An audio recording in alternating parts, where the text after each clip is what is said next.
Hello అండి, welcome back to our channel. ఈరోజు మన వీడియోలో చికెన్ బిర్యానీ తయారు చేసుకుందామండి. చాలా టేస్టీగా ఉంటుంది. దానికి మనం ముందుగా బాస్మతి రైస్ తీసుకున్నానండి.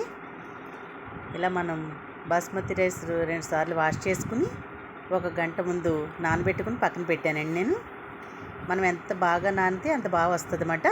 ఇప్పుడు మనం చికెన్ శుభ్రంగా కడుక్కొని అందులో కొంచెం పసుపు, తగినంత కారం, సాల్టు, నేను తయారు చేసుకున్న మసాలా పేస్ట్ వేసి నిమ్మరసం, పెరుగు,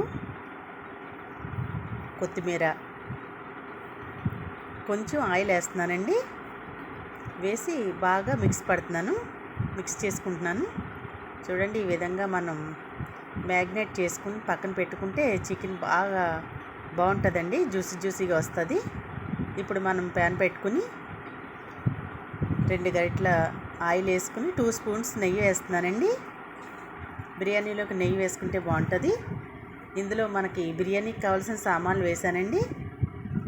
అందులోనే ఉల్లిపాయలు, 2 టమాటాలు, పచ్చిమిర్చి, కరివేపాకు, కొంచెం కొత్తిమీర వేసి బాగా వేయిద్దామండి. ఇలా ఈ విధంగా వేగితే ఇప్పుడు అందులో మసాలా పేస్ట్ వేస్తున్నానండి 2 స్పూన్స్.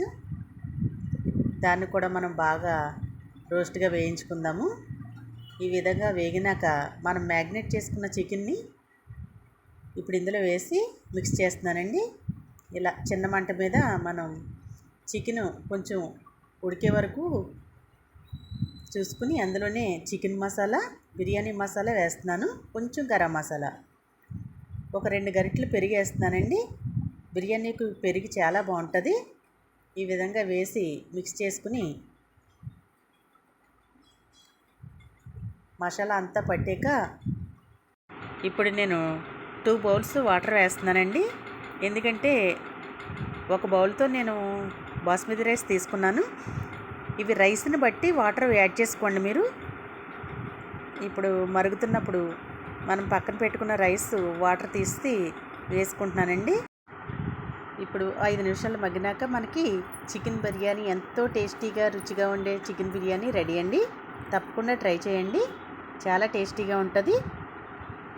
చాలా బాగుంటుందండి. త్వరగా కూడా చేసేయచ్చు. పిల్లలకి అప్పటికప్పుడు అడిగినా చేయడానికి బాగుంటుందండి. తప్పకుండా ట్రై చేయండి.